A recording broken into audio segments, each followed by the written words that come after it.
So you expect me to believe that you, just a kid, are capable of outsmarting this court? A murmur rippled through the spectators. The young man at the defendant's table didn't flinch. His hands remained in his pockets, his expression calm. He had been waiting for this moment. The air inside the courthouse felt heavy, charged with expectation. Spectators sat shoulder to shoulder, whispering among themselves, their gazes flicking between the judge and the defendant as if watching a play unfold. The defendant's table looked far too large for the young man standing beside it. His presence, however, defied the space around him. Theo Brooks stood with an eerie stillness, his face unreadable. He wasn't a big man, nor did he carry the kind of raw aggression that would make someone fear him at first glance. He was young, but something about the way he held himself, rooted, unshaken, made the room take notice. His chin was lifted just enough to show he wasn't intimidated, but not so much that it became defiance. A balance of composure and calculation. Judge Hayward exhaled heavily, flipping open the case file with deliberate slowness. The leather of his chair groaned as he leaned back, his fingers tapping idly against the polished wood. The charges against Theo were serious: burglary and resisting arrest. The kind of case that, under normal circumstances, would be processed and sentenced in the span of 15 minutes. A routine conviction, an easy win for the state. And yet, the judge's expression carried something beyond the weight of the law.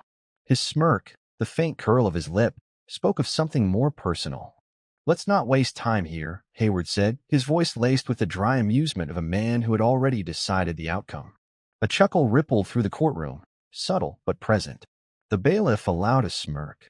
The court reporter shifted slightly in her seat, her fingers poised over the stenograph, though her eyes flicked up for just a second to take in the moment. Even the prosecutor, Sullivan Malcolm, allowed himself a tight-lipped grin. To them, this was nothing more than another young man who had made a mistake, one they expected him to pay for. Theo didn't move. He didn't react. He had spent too many years preparing for moments like this. Not this exact one, of course, but ones just like it. While other kids memorized basketball stats, Theo memorized case law. While his friends spent their weekends playing video games, he reenacted mock trials in his head, arguing against imaginary prosecutors, refining defenses, testing weaknesses in arguments that hadn't even been made yet. His mother, Jennifer Brooks, had worked as a paralegal for nearly 2 decades. Theo had grown up listening to the stories she brought home, tales of prosecutors who cut corners, defense attorneys who barely tried, judges who made up their minds before a case even began. He absorbed everything, every mistake, every loophole, every oversight. By the time he was 14, he could break down a trial better than most first-year law students. By 17, he was sitting in on real cases, watching and studying, mapping out the patterns in the way the system functioned. But none of that mattered to Hayward. To him, Theo was just another kid in trouble. "Let's make this quick," the judge sighed, flipping through the paperwork with an air of boredom. "I have a tea time at 3. A few more chuckles from the gallery. But Theo noticed something. A flicker of recognition passed over his face, subtle enough that only those paying attention would have seen it. The judge had just made his first mistake. But the courtroom hadn't noticed yet. Across the room, Sullivan Malcolm rose from his seat with the slow confidence of a man who had already won. His suit was immaculate, his tie perfectly knotted, his shoes polished to a gleam. His reputation preceded him, an undefeated prosecutor with an affinity for wrapping up cases neatly and efficiently. "Your Honor, the state will prove beyond a shadow of a doubt that the defendant, Theo Brooks, was caught on surveillance near the crime scene and attempted to flee when approached by officers." His voice was steady, practiced. His fingerprints were found on the store's door handle, and security footage confirms he was in the area. The evidence speaks for itself. A ripple of whispers spread through the courtroom. On the surface, it sounded airtight, a suspect caught near the scene, fingerprints as proof, an attempted escape. Judge Hayward nodded, barely paying attention as he skimmed the report. He glanced at Theo, waiting for some sign of nervousness. "Well, kid, anything to say for yourself?" Theo's public defender, Linda Marlowe, finally moved, shifting in her seat. She was older, tired, a woman who had seen too many cases just like this one and lost nearly all of them. "Your Honor, my client." Theo placed a hand on her arm. A silent request. She hesitated. Then slowly she sat back down. The room fell still. The seconds stretched too long. Theo lifted his gaze to the judge. I'll be representing myself, Your Honor. The words dropped into the room like a stone into water. For a moment, no one spoke. Then laughter. Someone in the gallery snorted. Malcolm let out a short, sharp chuckle. This should be interesting. But Theo wasn't joking. He took a step forward, hands still in his pockets, and let the silence settle. Then, finally, he spoke. Before we proceed, Your Honor, I'd like to confirm something with the prosecution. Malcolm raised an eyebrow, crossing his arms. Go ahead. Theo took a slow, measured step forward. You said that Officer Patrick Reynolds personally saw me near the crime scene before my arrest, correct? Malcolm exhaled sharply, already bored. That's right. Theo nodded, turning his attention back to the judge. Then I moved to dismiss that testimony as evidence. Judge Hayward squinted at him. On what grounds? For the first time since entering the room, Theo pulled his hands from his pockets. He gestured towards the prosecution's table. Because Officer Reynolds wasn't even on duty that night. The murmurs in the gallery grew louder. A flicker of confusion crossed Malcolm's face. What are you talking about? Theo took another step forward. Your Honor, if the court allows it, I'd like to submit a request to verify Officer Reynolds' GPS logs from that night. If his report says he witnessed me near the store, it should match his location history. He let the words hang in there, but I have a feeling it won't. For the first time, the courtroom wasn't laughing anymore. A ripple of murmurs spread through the courtroom, a shifting tide of uncertainty that hadn't been there moments before. The judge's gavel struck would once, twice. Sharp, impatient. Order, Judge Hayward muttered, though even he seemed caught off guard by Theo's request. He leaned forward slightly, peering down at the young man as if seeing him for the first time. Theodore Brooks still stood at the defendant's table, his posture unchanged, his hands now resting lightly against the polished surface. His fingers tapped once, barely audible, but his expression remained still, calm, measured, waiting. The prosecutor, Sullivan Malcolm, straightened his jacket, schooling his face into a neutral mask. But something in the way he shifted his weight betrayed him. His confidence, so effortlessly displayed moments earlier, had cracked. Counselor, the judge addressed Malcolm, his voice no longer carrying the lazy amusement it once did. Do you have any objections to verifying the officer's GPS logs? Malcolm hesitated. It was brief, half a second, maybe less, but it was enough. The gallery noticed. The jury noticed. And most importantly, Theo noticed. That pause was louder than any protest Malcolm could have made. No objections, Your Honor, Malcolm finally said, but the words were tighter now, forced. Theo gave a small, almost imperceptible nod, as if confirming something to himself. Judge Hayward exhaled through his nose, rubbing the bridge of it with his thumb and forefinger. This was supposed to be a routine case, another name on a docket he barely needed to skim. And yet, here he was, watching a 19-year-old systematically unravel the state's argument with nothing more than patience and knowledge. The courtroom, once filled with chuckles at Theo's expense, now sat in thick, anticipatory silence. It was the silence of a ship taking on water, just before the first alarm sounds. Theo knew that feeling well. His mother had warned him about moments like this. The moment when people realize they might have been wrong about you. The second where perception shifts, ever so slightly, before they decide whether to accept it or fight against it. He had grown up watching it happen to her, brilliant, meticulous, but overlooked. She had worked harder than anyone at the firm, yet had always been passed over for promotions, her ideas taken and presented by others. People didn't expect much from those they assumed were beneath them. That was their mistake. While we wait for the GPS records, Malcolm said, recovering, his voice smoother now. The fact remains that the defendant's fingerprints were found on the store's entrance handle. That evidence is irrefutable. Theo turned, his eyes settling on Malcolm now. He didn't speak right away. Instead, he let the weight of the moment settle. The prosecutor become aware of the fact that he was now being studied, measured, dissected. That's true, Theo finally said. But let's talk about that evidence for a second. Judge Hayward gestured for him to continue, his curiosity now outweighing his impatience. Theo took a measured step forward. The prosecution wants you to believe that the presence of my fingerprints on that handle means I was the one who broke in. His voice was steady, his words precise. That's the story they're selling. But let's think about this logically. He glanced toward the jury, his gaze sweeping over them, making sure to hold eye contact with each member just long enough for it to stick. Let's say you walk into a department store. You browse for a bit, try on a jacket. Maybe zip it up, put your hands in the pockets. You decide it's not for you, so you hang it back on the rack and leave. Hours later, someone shoplifts that exact jacket. A pause. Just long enough to let them absorb the thought. Will the fact that your fingerprints are on it mean you stole it? A few jurors exchanged glances. A murmur rippled through the gallery. Someone shifted uncomfortably in their seat. Theo let it sit for a second, then pressed forward. The store in question was open late that night. I was inside that store with 3 friends. Yes, I touched the door handle. Yes, my fingerprints were left behind. But that doesn't mean I was the one who broke in.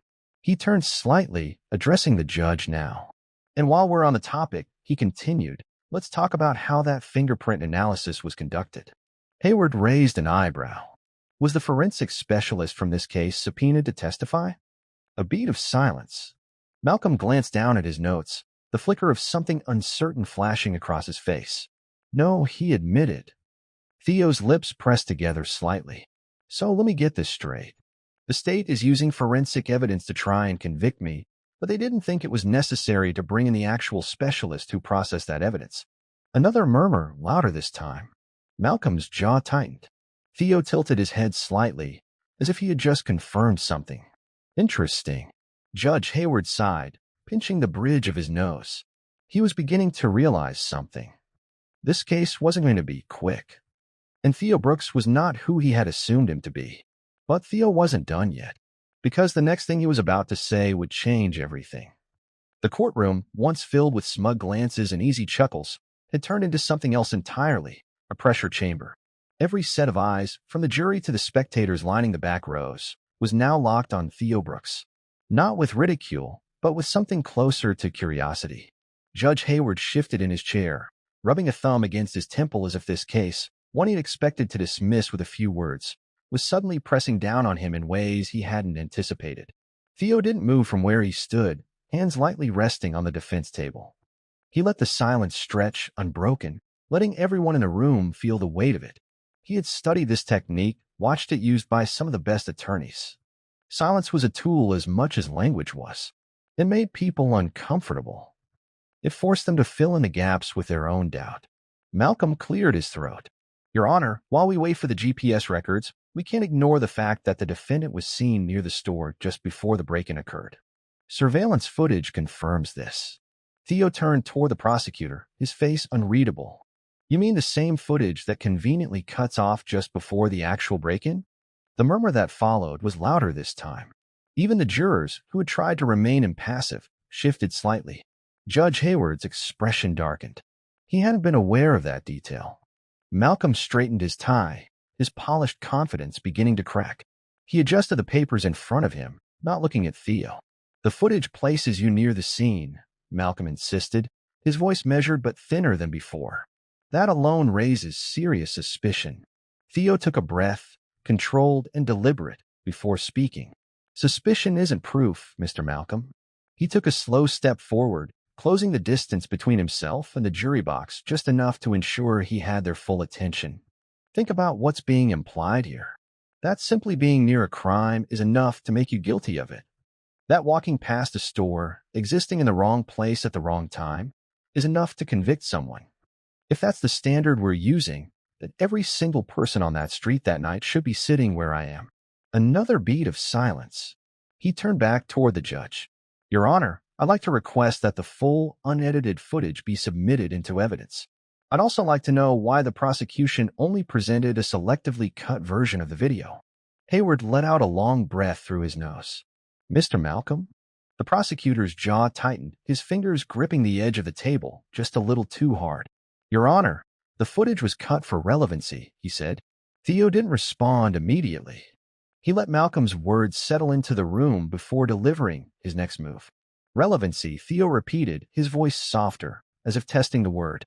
Tell me, Mr. Malcolm, is there a timestamp on the footage you provided? Malcolm hesitated. Theo turned slightly, addressing the judge once more. Because if there is, And if the footage conveniently stops at a point that benefits the prosecution's argument, then I'd argue that we have more than just a case of selective evidence here. Hayward's eyes narrowed. The room, once full of certainty, had shifted. Theo could feel it. The tension wasn't just about his case anymore. It was about the system itself, about what it meant if a 19-year-old could stand in a courtroom and point out the cracks that seasoned professionals had either ignored or deliberately widened. Very well, the judge said at last. The court orders the full, unedited footage to be submitted. Malcolm's shoulders stiffened, but he nodded. The momentum was shifting. Theo knew it. The prosecution knew it. And now the judge knew it too. But Theo wasn't finished, because there was still one more thing. He turned toward Malcolm again, his stance unshaken. While we're on the subject of evidence, I'd like to bring up another piece that seems to have been overlooked. Hayward gestured for him to continue. The witness statement from the store owner, Mr. James Whitaker. Malcolm's reaction was almost imperceptible, but not to Theo. He caught the way the prosecutor's fingers twitched, the way his jaw locked. Mr. Whitaker filed a statement with the police the night of break-in. A statement that, for some reason, wasn't included in the prosecution's case file. The murmurs in the gallery grew louder. Judge Hayward straightened in his seat. Is this true, Mr. Malcolm? Malcolm hesitated, then reached for a stack of papers. Mr. Whitaker's statement was deemed irrelevant. By whom? Theo interrupted, his voice cool. Malcolm hesitated again. Theo turned back toward the judge. Your Honor, I have a copy of that statement right here, and I think you'll find it very relevant. Slowly, he pulled out a printed document, placing it on the defense table with measured precision. In his original report, Mr. Whitaker states that he saw the suspect leaving the store, and he describes that suspect in detail. The problem? Theo lifted his gaze. That description doesn't match me. Silence. Pure, unbroken silence. For the first time since the trial began, Judge Hayward didn't move. Malcolm's face had gone tight, his eyes darting between the document and the judge. Theo let out a slow breath. So, Your Honor, I'd like to know why this report was ignored. I'd also like to know why I'm the one sitting in this chair when the real suspect is still out there. The courtroom was no longer a stage for laughter. No, it was something else entirely. The courtroom no longer carried the smug air of certainty it had before. What had begun as a routine case, one that would have likely ended in a quick conviction, was unraveling thread by thread. The murmurs in the gallery had turned into something else, a thick unease, an awareness that something was shifting. Judge Hayward, once leaning back with bored amusement, now sat forward. His fingers no longer tapped idly against the polished wood of his bench. Instead, they were interlocked, pressing against each other as his eyes flicked between Theo Brooks and the prosecution's table. The document Theo had presented lay untouched on the defense table, but its presence alone carried weight. Sullivan Malcolm, the once confident prosecutor, seemed to have lost some of his usual composure. He was still controlled, still measured, but there was something forced about it now. His shoulders were stiffer, his jaw locked in a way that suggested he was grinding his teeth behind his tight-lipped expression. Theo watched him carefully. He had learned long ago that real power wasn't always in the words spoken. It was in the pauses, the flickers of uncertainty, the small cracks in a person's confidence. And Malcolm, for the first time in years of trying cases, was showing those cracks. It was subtle, but undeniable. Malcolm adjusted his tie, glancing down at his stack of papers. He was looking for an escape route, a way to regain control of the narrative before it slipped entirely from his grasp. The statement in question, Malcolm finally said, measured but clipped, was omitted due to inconsistencies in Mr. Whitaker's recollection. Theo didn't react immediately. Instead, he let the prosecutor's words settle in the air, letting the weight of the moment sit with everyone in the room before responding. Inconsistencies, he repeated, as if tasting the word. Tell me, Mr. Malcolm, were those inconsistencies significant enough to dismiss the statement entirely, or just enough to make it inconvenient for your case? A few quiet gasps rippled through the gallery. Malcolm exhaled through his nose, barely restraining his frustration. Mr. Whitaker changed minor details in his description of the suspect's clothing, he said, voice sharper now. That's hardly enough to... Theo cut him off. But did he change the most important detail? Silence. The physical description, Theo pressed. Did that change? Malcolm hesitated for a fraction of a second too long. Judge Hayward took that as his cue. Mr. Malcolm, answer the question, the judge said, his voice carrying a weight of impatience. Malcolm's lips tightened. No, Your Honor. Mr. Whitaker's physical description remained consistent. Theo nodded once, as if confirming something he had already known. So he continued, his voice calm but precise. We have a key witness, an eyewitness, no less, who explicitly stated that the suspect he saw leaving the store was not me. Malcolm opened his mouth, but Theo wasn't finished. And instead of investigating further, Theo continued, instead of questioning whether you had arrested the wrong person, you and your team decided that it was easier to suppress that information and push forward with a case you knew was flawed. Judge Hayward turned to Malcolm, his fingers drumming lightly against the bench. Counselor, the judge said slowly, I assume you're prepared to explain why this report was not made available to the defense? Malcolm shifted uncomfortably. Your Honor, as I stated earlier, the statement was deemed unreliable due to inconsistencies. That is not what I asked, the judge interrupted, his tone sharper now. I asked why it was not provided to the defense. That is a constitutional requirement, Counselor, and you know it. A beat of silence followed, thick and heavy. Theo could see it in Malcolm's posture. He was losing control of the case. The jury, once passive, was now watching everything unfold with keen interest. The spectators, who had begun this trial laughing at the kid, trying to represent himself, were now leaning forward in their seats, as if witnessing something they hadn't expected. This wasn't just a trial anymore. It was an exposure, a peeling back of the very structure that had been designed to be unshakable. Theo turned back to the judge. Your Honor, given that a key witness statement was deliberately withheld, I move to have the charges against me dismissed on the grounds of prosecutorial misconduct. The words hit the room like a crack of thunder. Judge Hayward's gaze flicked toward the prosecution's table. Malcolm inhaled sharply. Your Honor, The judge lifted a hand, silencing him. The tension in the room shifted again, but this time it wasn't just focused on Theo. It was focused on Hayward himself.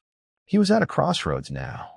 The easy choice would be to brush this aside, to dismiss Theo's argument, and let the system function the way it always had.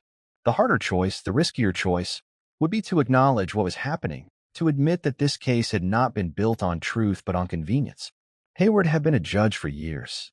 He had seen countless cases come through his courtroom, had sentenced young men just like Theo without a second thought. And yet, something about this one felt different. He let out a long breath, his fingers tightening around the edge of his desk. This court will take a recess, he said finally, his voice carrying an edge of something unreadable. I want the full, unedited surveillance footage and the GPS logs for the officer in question by the time we reconvene.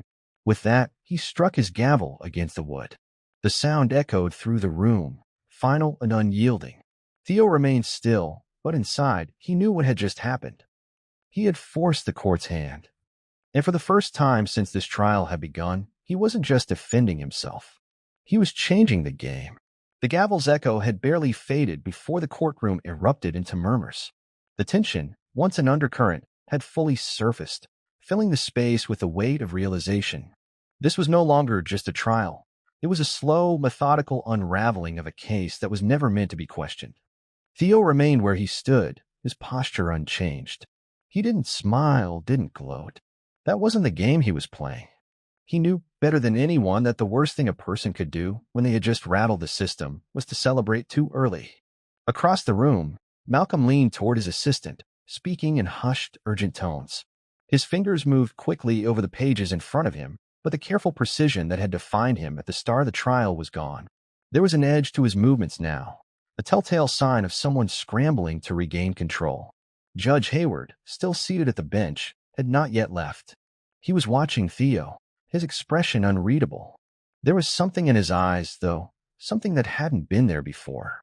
Was it respect? Uncertainty? Or simply the weight of knowing that this case, one he had been ready to dismiss without a second thought, had become something much bigger? The court bailiff called for recess, but even as people began to file out, the energy in the room refused to dissipate. Conversations continued in hushed whispers. Reporters scribbled frantically in their notepads, and jurors exchanged glances, as if trying to process what they had just witnessed. Theo turned, moving toward the defense table, where his public defender, Linda Marlowe, still sat. She had barely spoken since the trial began, had all but accepted this as another case she couldn't win. But now her eyes were sharp, studying Theo with a look he hadn't seen before. "You knew," she said, voice quiet enough that only he could hear. "You knew about the witness statement." Theo didn't immediately respond. He could have told her the truth, that he had requested the documents days ago, that he had combed through every piece of evidence in the case file until he found what he needed, that he had come into this courtroom not just prepared to defend himself, but to tear apart everything that had been used to build this case against him. But instead, he simply said, "It was there the whole time." No one bothered to look. Marlowe studied him for a moment longer, then exhaled through her nose, shaking her head. "You're playing a dangerous game, kid." Theo glanced at her. "I'm not playing." With that, he turned and walked toward the exit.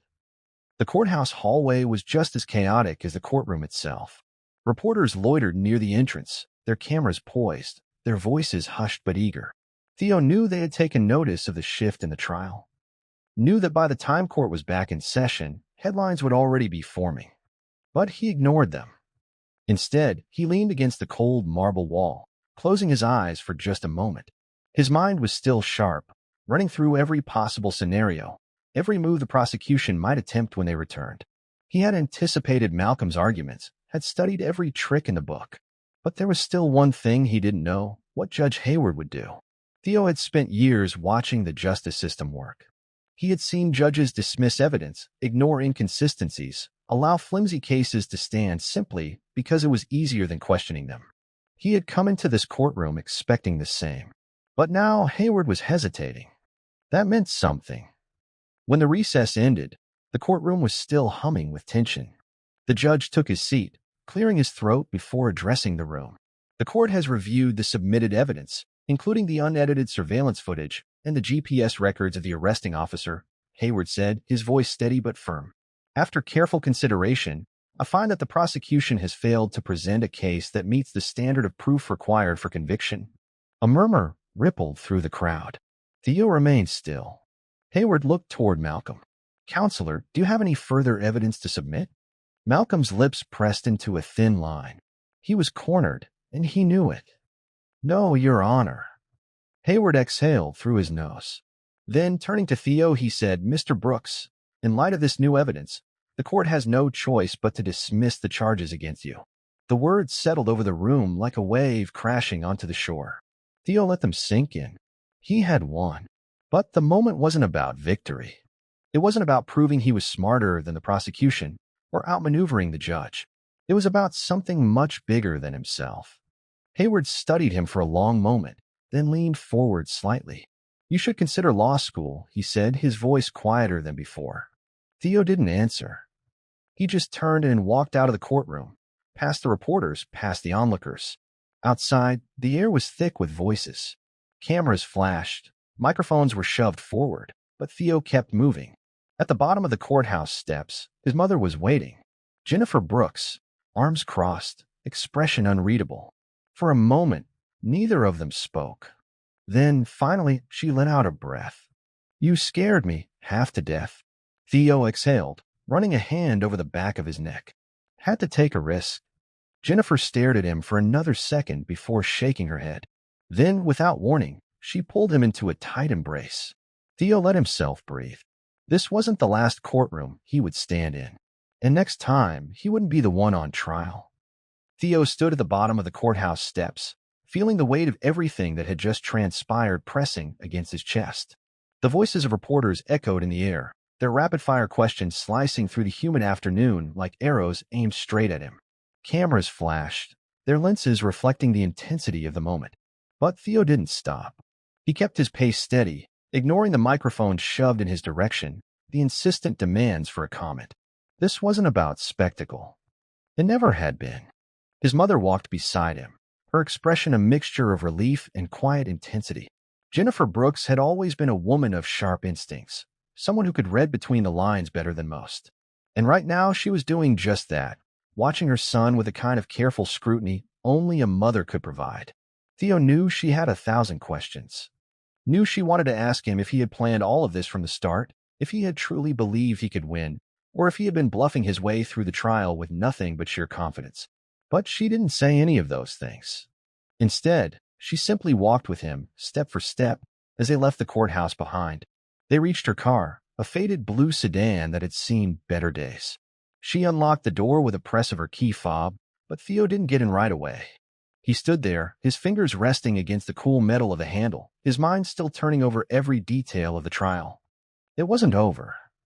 Not really. His case had been dismissed, but that didn't erase the fact that it had almost ended very differently.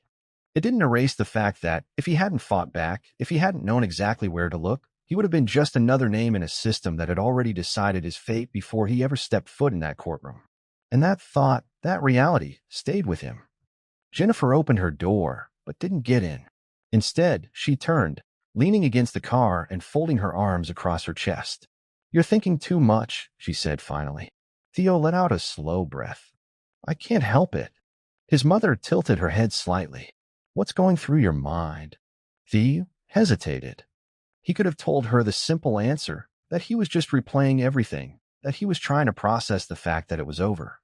But that wouldn't have been the truth. Not entirely. So instead, he said, "How many people never get this chance?" Jennifer's expression shifted. "How many cases like mine end before they even begin?"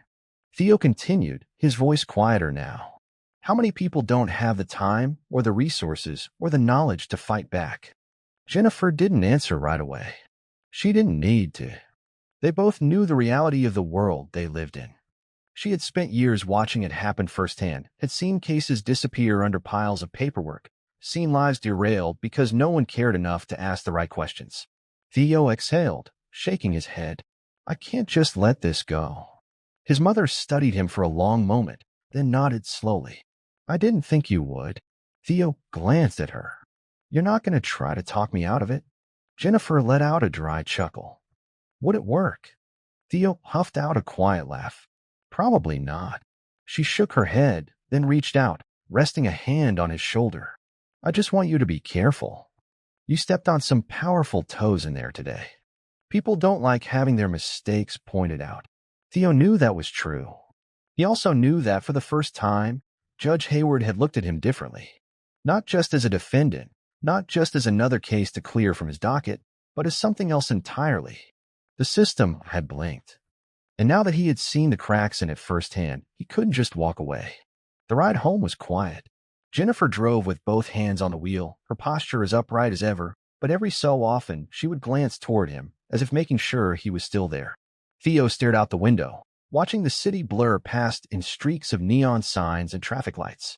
His mind was already moving ahead, already mapping out the next steps, already thinking of the possibilities. He wasn't naive enough to believe that one trial had changed everything.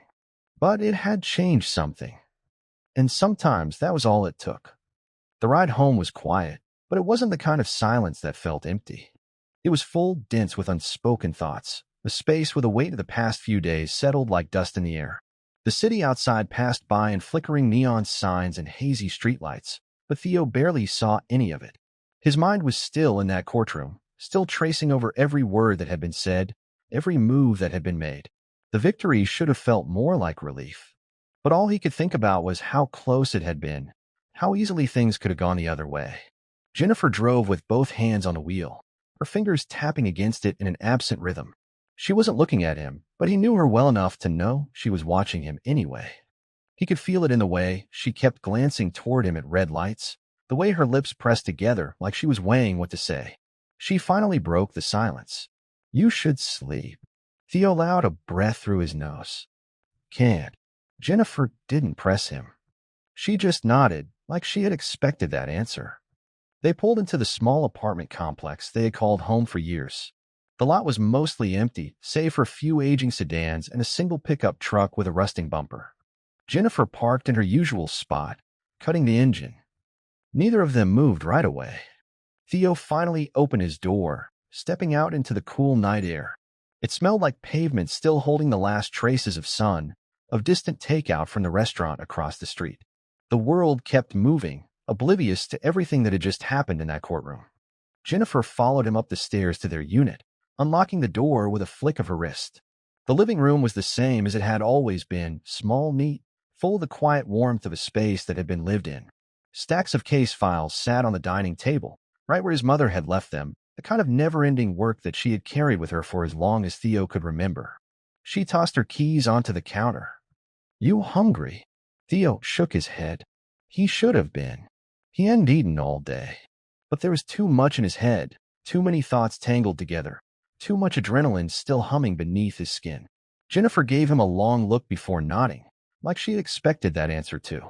"I'm proud of you," she said, and the words hit deeper than he expected. Theo swallowed. He wasn't sure what to say to that, so he didn't say anything at all. She didn't push. She just patted his arm once before walking toward her room, the door clicking shut behind her. Theo stood there for a moment, staring at the floor, before finally sinking onto the couch. He leaned forward, elbows on his knees, rubbing a hand over his face. He should sleep. He should eat. He should do something other than sit here, staring at nothing. But his mind wouldn't slow down. The courtroom replayed itself behind his eyes, every detail etched sharp and clear. The way the jury had shifted in their seats. The way Malcolm's composure had cracked, just slightly, when Theo had pointed out the missing report. The way Judge Hayward had looked at him in the end, not with amusement, not with dismissal, but with something else. Recognition. Theo wasn't sure what that meant. But he knew it wasn't nothing. His phone vibrated against the coffee table, a low hum that broke through the quiet.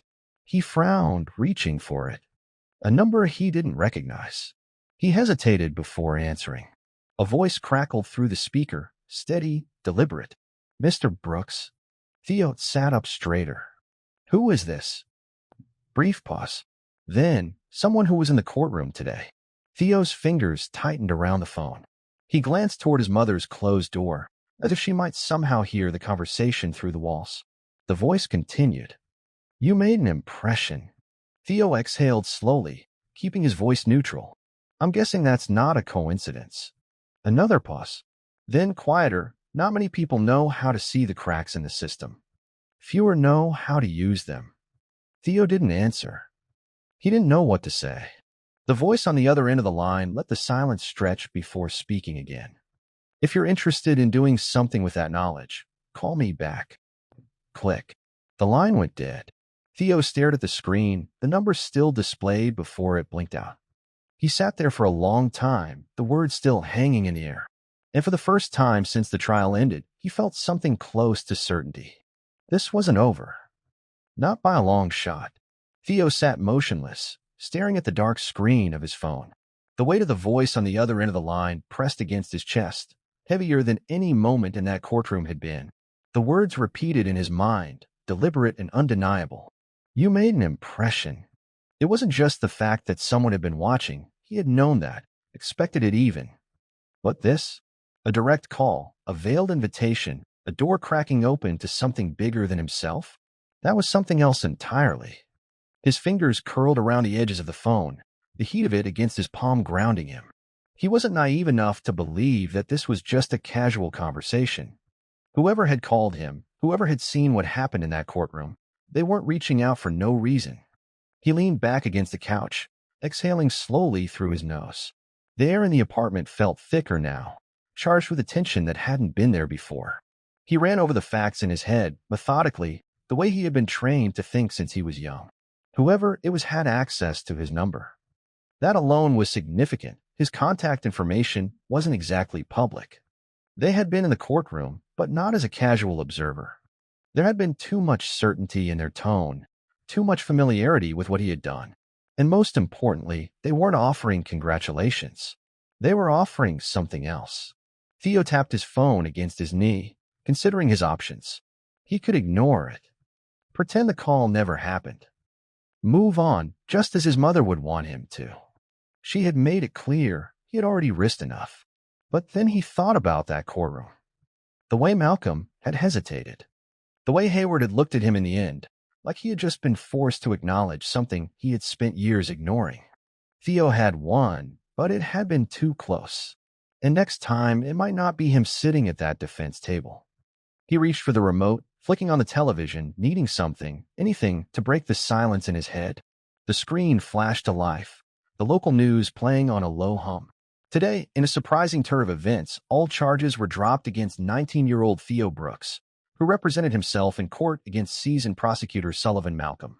Theo's chest tightened as his own face appeared on the screen, a grainy still shot of him standing at the defense table. He hadn't even left the courthouse that long ago, and already his case was making headlines. He watched as the anchor continued. Legal experts are calling it one of the most unexpected cases of the year, with many questioning how such crucial evidence was overlooked by the prosecution. Judge Douglas Hayward declined to comment, but sources close to the case suggest that the ruling may prompt an internal review of prosecutorial conduct in similar cases. Theo swallowed. He had known this would get attention. He just hadn't expected it to move this fast. His phone vibrated again. Another unknown number. This time, he didn't hesitate. He answered, pressing the phone to his ear, keeping his voice steady. "Who is this?" Different voice. Older. Controlled. "You don't waste time," the man said, almost amused. Theo's grip tightened. "Depends on who's asking." There was a pause. Then, "Judge Hayward wasn't the only one watching you today." Theo's stomach coiled. He kept his tone neutral. "That's supposed to mean something to me?" A low chuckle. "It should." Theo stayed silent, waiting. The voice on the line shifted slightly, as if the speaker was leaning forward. "You saw how easy it was to pull the threads. How quickly it all started to fall apart once you asked the right questions." Theo didn't respond, but he didn't hang up either. "You think today was an exception, don't you?" The man's voice was quiet, but firm. "That this was just a one-time mistake. That the system fumbled, and you just happened to be smart enough to catch it?" Theo frowned. "But what if I told you that wasn't true?" the man continued. "What if I told you that cases like yours happen every day? That people just like you are convicted not because they're guilty, but because no one ever stops to question what they're told?" Theo closed his eyes briefly. He didn't need to be told. He already knew. The man exhaled, as if sensing his thoughts. "You proved today that you're not just a kid who got lucky. You saw the cracks. You exposed them. And now you have a choice." Theo's pulse ticked against his throat. "Walk away," the man said, "or start asking bigger questions." The line went dead. Theo sat there, phone still pressed against his ear, his heartbeat steady but loud. He should have felt uncertain, hesitant, but instead, there was only one thought running through his mind. He wasn't done yet.